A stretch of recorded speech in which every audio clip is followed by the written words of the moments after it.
Chegou a hora da gente receber o Cláudio Couto, cientista político da FGV, para a nossa conversa. Agora, Cláudio, seja muito bem-vindo, muito obrigada pelo seu tempo, sua disponibilidade, seja bem-vindo à nossa programação. Eu que agradeço pelo convite, prazer estar aqui com vocês. Muito obrigada. Bom, a gente fala sempre, né, em todas as questões que impactam o mercado, que impactam as economias, não tem como a gente não falar sobre política, é uma das pautas também, acho que muito pertinentes esse ano, né, um ano eleitoral. E agora há pouco saiu uma nova pesquisa, né, XP e PESP, que mostra aí o ex-presidente Luiz Inácio Lula da Silva com 44% das intenções de voto, Jair Bolsonaro com 32%, Lula se manteve ali com o mesmo patamar, na verdade, de intenção de votos em relação à pesquisa do dia 6 de maio, e o Bolsonaro acabou oscilando ali um ponto para mais dentro da margem de erro, que é de 3,2 pontos percentuais, né? Eu gostaria de entender um pouquinho da sua análise. A gente viu outras pesquisas também sendo divulgadas esta semana, algumas mostrando algumas trazendo mais uma estagnação também nas intenções de voto, mas queria entender um pouquinho da sua visão, qual que é a tendência que você acredita, né, para os próximos meses? As pesquisas agora ainda estão, né, num período, vamos dizer assim, pré-campanha, mas você acredita que essa polarização nas eleições pode manter, né, com esses resultados nas urnas? Qual o impacto dessas pesquisas, na verdade, sobre a intenção de voto daquelas pessoas que estão indecisas? Olha, eu creio que essa pesquisa ela traz números que são muito próximos àqueles que saíram na quarta-feira na pesquisa Quest, né, Genial Quest. Então, e são pesquisas que, na realidade, têm caminhado muito juntas quando a gente olha a série de pesquisas. E junto também, tá certo que a série é bem menor, porque não chega a ser mensal e nem quinzenal, como são essas duas, as pesquisas, por exemplo, do Datafolha, né? Pesquisas do Datafolha também convergem com essas pesquisas aí, tanto da Quest como do IPESP. E o que elas mostram é realmente, acho que você colocou muito bem, um cenário de estagnação, principalmente se a gente olha já para a projeção de segundo turno. Né? Olhando para a projeção de segundo turno, praticamente nada se move há meses quando a gente contrapõe Lula a Bolsonaro. Os movimentos estão mais acontecendo no primeiro turno. Né? E aí um crescimento do Bolsonaro, um crescimento que não é brutal, mas é um crescimento significativo nos últimos meses, últimos 2 meses ou 3.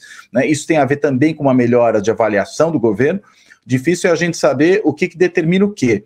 E eu digo isso por quê? Porque diante do reforço da bipolarização, da percepção que muito provavelmente essa eleição está dada com uma disputa entre Lula e Bolsonaro, sendo que candidatos da chamada terceira via, ou mesmo Ciro Gomes, que tenta se pôr fora da terceira via, eles têm muito pouca chance, o que acontece é que muitos eleitores começam a migrar para as suas primeiras preferências. No caso do Lula, acho que grande parte já migrou, um pouco mais ainda pode ocorrer mais proximamente a eleição, vindo para ele, né, do Ciro Gomes, mas no caso do Bolsonaro, ele está abocanhando uma parte dos eleitores da chamada terceira via que preferem ficar com ele a ficar com Lula. Isso ficou muito patente quando nós tivemos a saída do Sérgio Moro da disputa, e aí rapidamente Bolsonaro abocanhou a maior parte desses votos, mas mesmo a estagnação e até mesmo o derretimento de João Dória e a incapacidade de crescer dos outros candidatos como Simone Tebet, acho que isso mostra que uma parte desses votos também foi para Bolsonaro e um resíduo disso para Lula. Ou seja,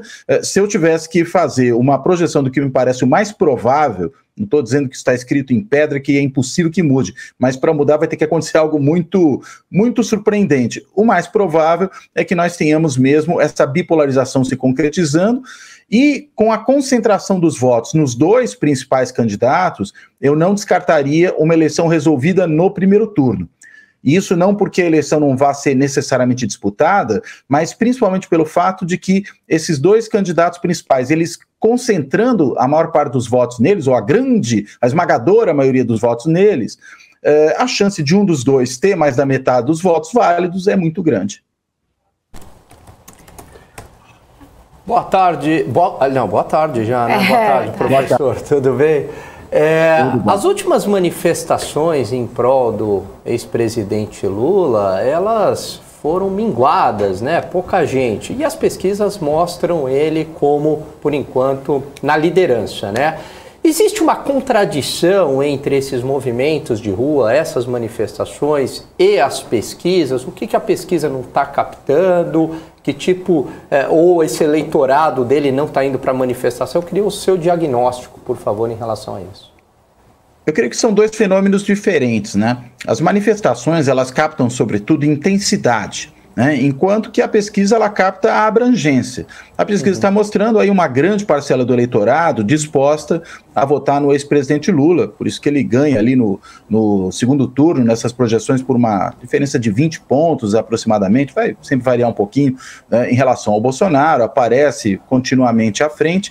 Agora, não quer dizer que esse eleitor do Lula está necessariamente tão entusiasmado com a eleição a ponto de ir para a rua, pelo menos não nesse momento, né? E mesmo os setores mais organizados, né, talvez não estejam nesse momento dispostos a ir para a rua, a fazer grandes mobilizações, o que contrasta, claro, com aquele eleitorado mais intenso do Bolsonaro que tem ido para a rua, né? Os últimos atos aí em apoio ao Bolsonaro não foram tão grandes quanto foram, por exemplo, aqueles do 7 de setembro, né, que aí sim foram atos muito massivos, mas foram atos, digamos, significativos para isso.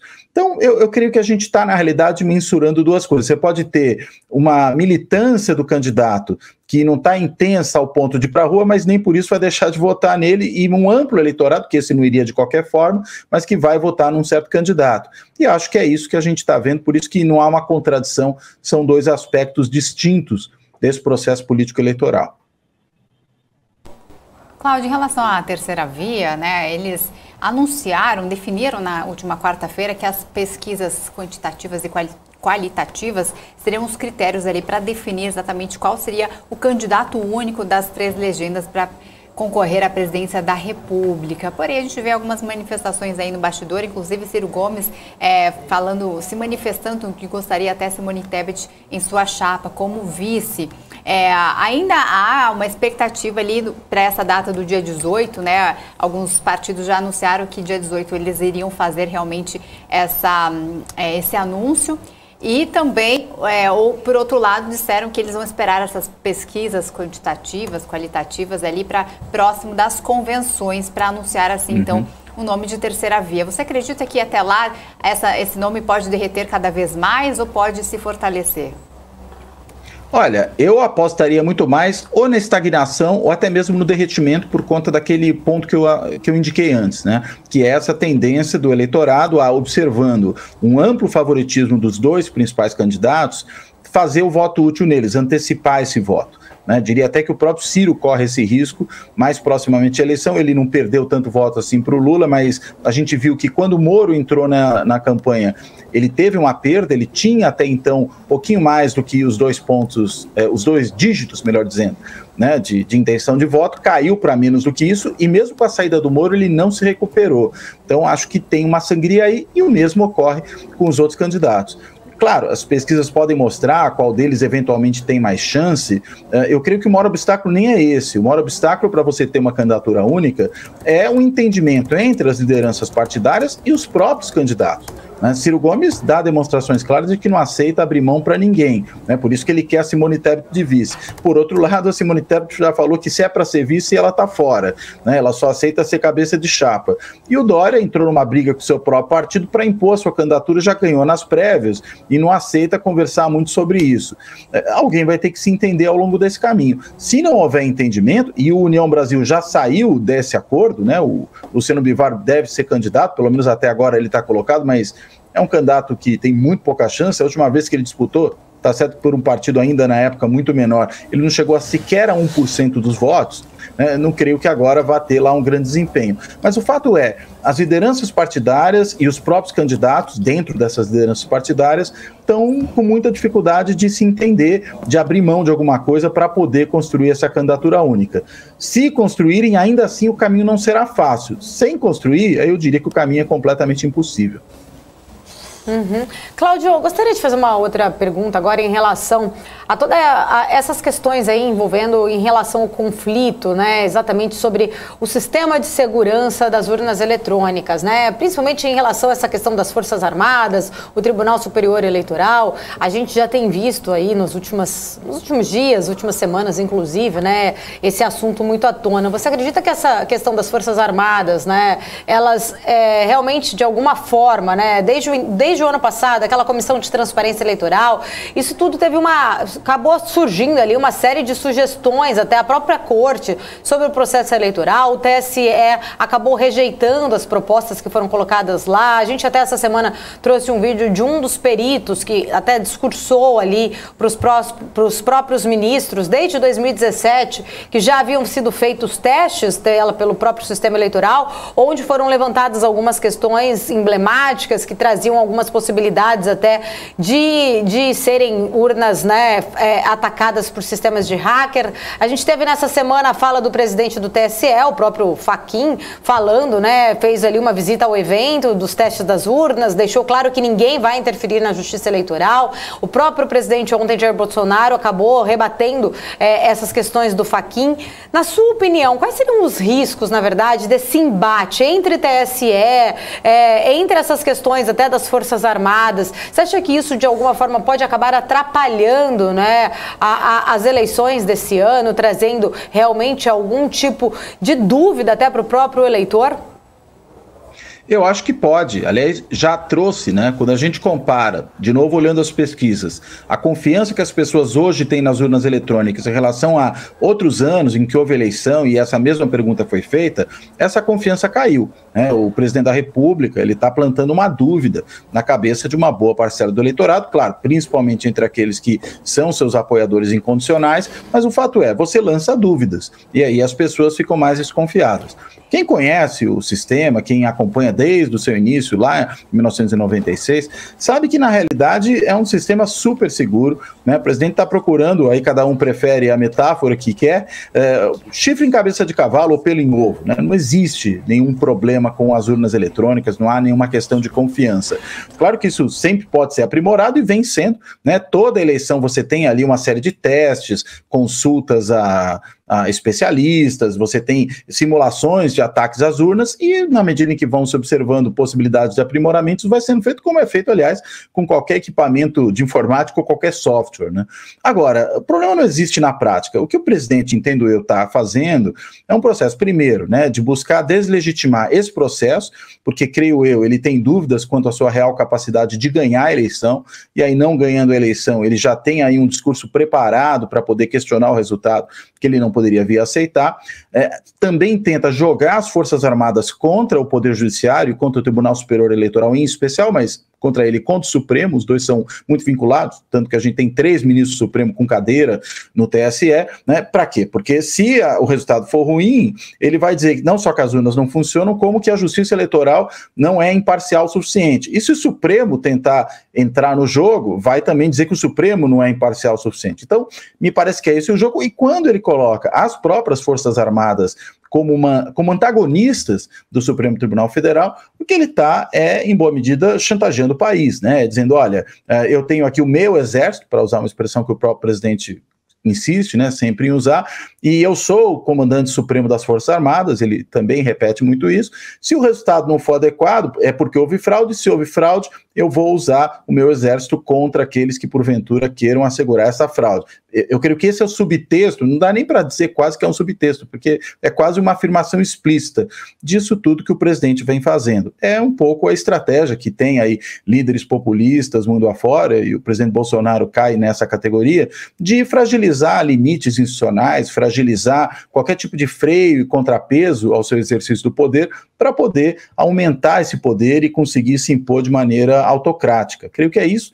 Não é muito diferente, aliás, acho que, tirando a questão do sinal ideológico, que está invertido, mas a gente vê um processo no governo Bolsonaro muito, mas muitíssimo parecido com o que ocorre na Venezuela chavista, né, de fragilizar a oposição, fragilizar o judiciário, tentar capturar as instituições e militarizar o governo para usar isso como instrumento de chantagem em relação aos outros poderes.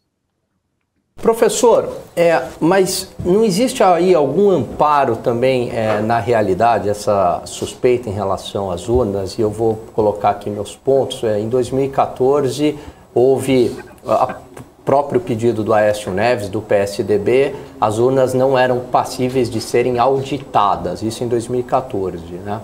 Depois, o relatório da Polícia Federal mostrando um possível ataque ao sistema do TSE, e o que eu acho aí o mais grave, apagaram o log, uma empresa terceirizada apagou todo aquele log de registro, né, que deveria ser entregue à Polícia Federal. Também não tem aí um pouco de amparo na realidade, também pelo fato do Brasil ser um dos poucos países que utiliza urna eletrônica, nem países desenvolvidos têm esse tipo de sistema? Na realidade, o Brasil adotou a urna eletrônica porque o Brasil, na verdade, sempre foi uma sociedade mais vulnerável a qualquer tipo de manipulação, né? Não só a fraude, embora a justiça eleitoral seja um exemplo de bom funcionamento, até durante a ditadura militar. Se a gente pegar a eleição de 74, por exemplo, a oposição de 22 senadores que disputavam aquele ano elegeu 16. Isso é porque a justiça eleitoral funcionava com independência até mesmo na ditadura militar, né? Isso eu acho que é uma indicação dela. E a urna eletrônica vem para tornar o sistema mais seguro. Há vários outros países do mundo que adotam, sim, sistemas eletrônicos de votação. Há que adotam também sistema em papel, até voto pelo correio, né? Nós não cogitamos, por exemplo, ter voto pelo correio, como tem em vários países europeus e como tem os Estados Unidos, porque esse sistema de voto presencial eletrônico é mais seguro do que o voto pelo correio, sobretudo considerando as condições sociais que o Brasil tem. Agora, o que o Aécio fez em 2014 foi levantar um problema, ele próprio depois admitiu isso, né, numa declaração, para encher o saco, né? Essa declaração veio da própria boca do Aécio. Não há nenhum problema, né? É fake news que as urnas não são auditáveis. Elas são auditáveis, sempre foram auditáveis, né? O que você não tem é o voto impresso, mas você pode fazer uma auditoria digital das urnas eletrônicas e ela é frequentemente feita, né?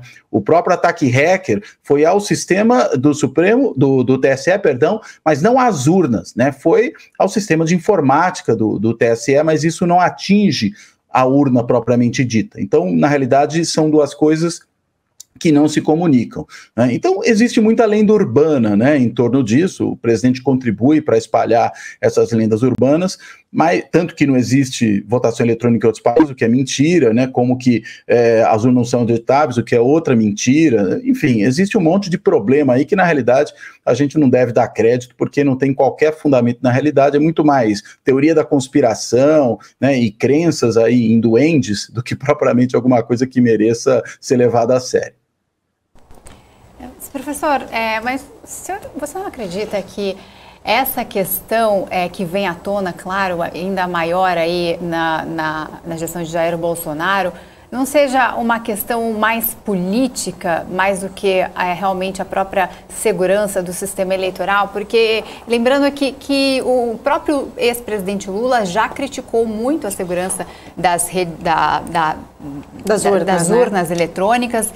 Ele, inclusive... Tem uma reportagem, só para complementar, viu, Isa? Só aqui rapidinho, que eu também estava olhando, uma reportagem da Folha de São Paulo no ano de 2002, onde o próprio Lula faz várias críticas e suspeitas aí, ataque até em relação às urnas, e uma reportagem do Estadão também, com data de 2010, onde o Lula participou de um evento e criticou muito a Justiça Eleitoral. Só para te complementar, Isa, mas pode seguir com a sua pergunta. Não, exatamente isso. E agora, Lula, por ser uma pauta, né, teoricamente, do presidente Jair Bolsonaro, agora apoia ali o sistema eleitoral. Ele já criticou no passado muito o sistema eleitoral, agora nesse ano justamente que está ali à frente das pesquisas apoia, se tornando algo mais político, né? Como você disse, outros países também utilizam a urna eletrônica, mas não como... São poucos os países que usam com o mesmo sistema como o nosso, né? Outros países, inclusive, conseguem ter a impressão ali do voto já como uma auditoria ali, um tipo de auditoria. E a minha pergunta é justamente essa, né? Essa questão não é uma questão mais política, sendo que outros já haviam criticado a segurança do sistema eleitoral, né? A própria oposição do presidente Jair Bolsonaro, o próprio Fachin já colocou em dúvida, falando ali no início do ano, quando o presidente foi até a Rússia visitar Vladimir Putin, dizendo que ele estaria ali combinando, poderia haver um risco da Rússia atacar o sistema eleitoral, já colocando ali, expressando que realmente existe um risco. Não seria uma questão mais política? Eu não tenho dúvida que é uma questão política, né? E acho que é uma questão política produzida pelo presidente da República, que é ele que está produzindo todas essas dúvidas a respeito do processo de votação, né? Essa declaração mesmo do ministro Fachin, quando foi o presidente da Rússia, foi o seu filho, Carlos Bolsonaro, que a gente sabe que é aí o coordenador das mídias digitais do presidente, né? E se encontrou ali com gente do governo russo, a gente não tem ainda um esclarecimento, né, de por que isso foi feito. O ataque não seria as urnas, seria o sistema do TSE, como aquele que foi o ataque hacker, né? Era esse o receio que havia aí, além, claro, da criação desses mecanismos, né, de disseminação de informações falsas.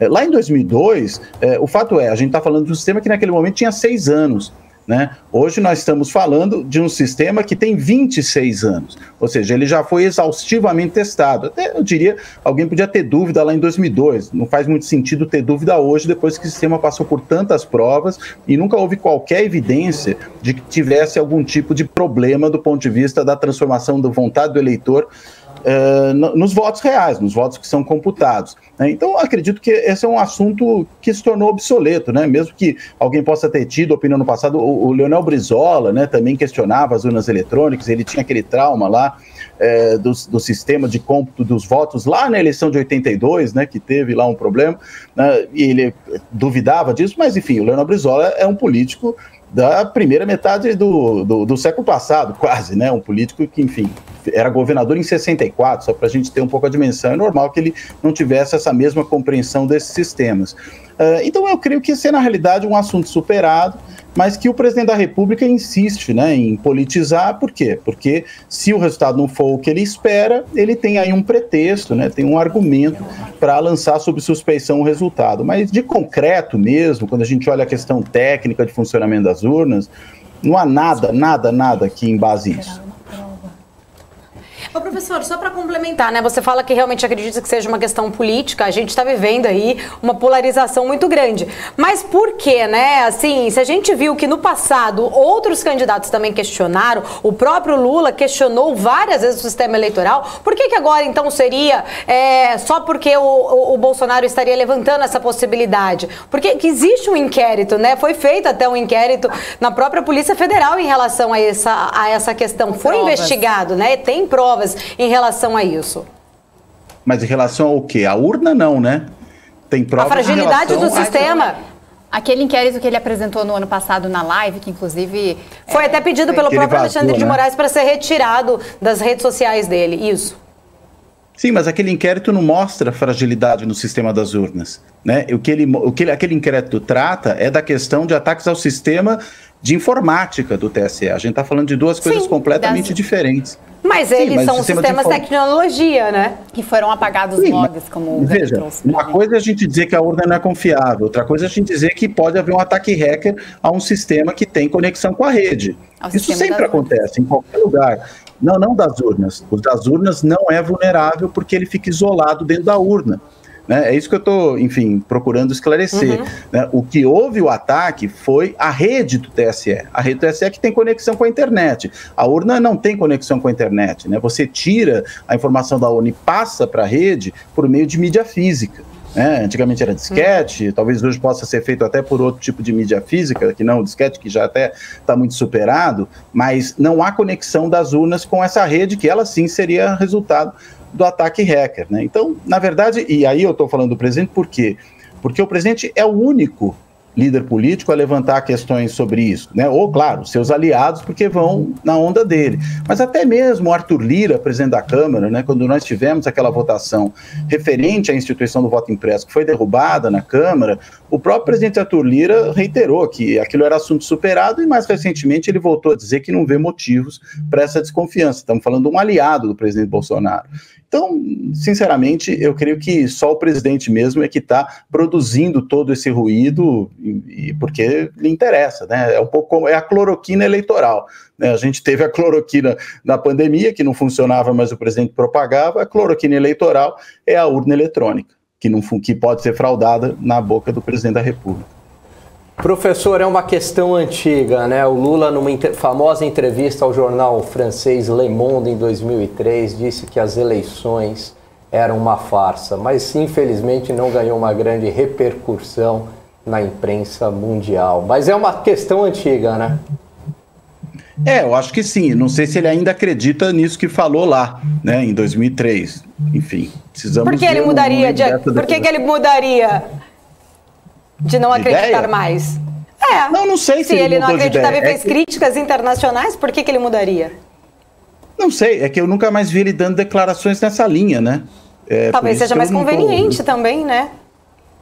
Pode ser. Aí precisa ser perguntado a ele, né? Agora, eu não me lembro exatamente qual foi o teor dessa declaração, né? Seria interessante ver exatamente o que foi dito, mas não sei, não vejo mais, como eu falei, né? Não vi lideranças de outros partidos, até mesmo para a gente pegar 2003, né? Do partido que polarizava com o PT na época era o PSDB, né? Tirando o Aécio em 2014, para encher o saco, como ele mesmo disse, outras lideranças do PSDB, Serra, Fernando Henrique, antes de falecer Mário Covas, nenhum deles questionava também o funcionamento desse sistema, né? Isso é uma coisa, enfim, que veio sendo dita mais recentemente, né? E lá atrás, como eu lembrei, pelo Leonel Brizola. Acho que a gente, na verdade, né, são questões emblemáticas que, na minha opinião, não só em relação à questão política, em outras questões até, tudo hoje em dia vira polarização por questões ideológicas. As pessoas, elas até mudam de opinião porque ela só quer ser contra a opinião do teu adversário. Isso a gente viu até acontecendo exatamente aqui no próprio governo de São Paulo, na época da política do Fica em Casa, a economia a gente vê depois. O próprio Dória, que era exatamente, né, um grande empresário que tinha o voto dos empresários ali, foi contra os empresários só para ser opositor ao presidente Jair Bolsonaro. Então a gente percebe que em relação ao âmbito político, as ideologias às vezes elas mudam. Inclusive a gente vê até, né, alguns partidos que mudam de lado. Geraldo Alckmin, que a vida inteira bateu em Lula, hoje é seu candidato a vice, que temos várias críticas, tanto do Alckmin contra o Lula, agora fazendo campanha e defendendo o Lula. Então a gente sabe que as ideologias, muitas vezes, elas são ficadas de lado por outros tipos de interesses de poder. Essa é uma questão das urnas, não eu acredito que seja a questão de ser levada em conta se é um candidato ou outro. A gente tem que pensar pela nação. Se existe uma possibilidade, por que não ser investigada?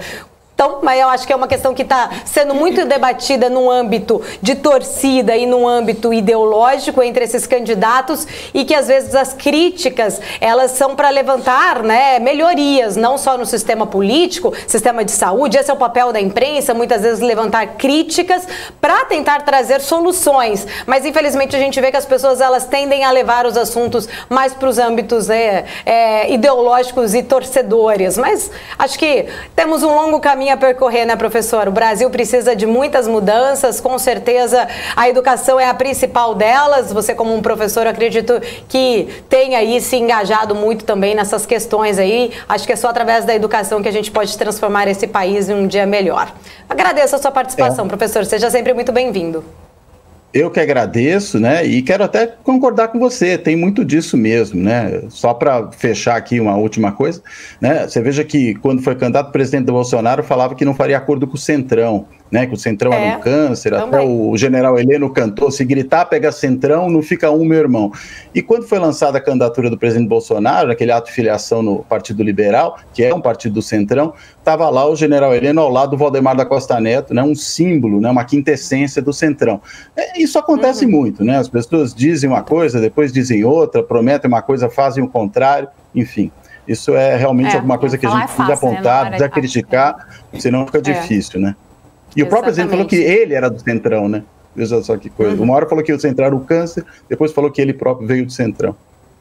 A gente também está vendo agora o Alckmin e o Lula vindo mais para o Centrão, né? Enfim, política. As pessoas que elas precisariam, na verdade, se preocupar também mais em relação a quem eleger como deputado e senadores, do Congresso, isso tudo é mais até importante, até muitas vezes, porque as pessoas não sabem nem quem elas votaram na última eleição para um deputado ou um senador, e infelizmente a gente vê que o câncer está um pouco ali também. Mas agradeço, muito obrigada, viu, professor? Tenha um ótimo dia. Obrigado, bom dia para vocês também, ou boa tarde agora. Obrigada. Né? Boa tarde, obrigada, até mais.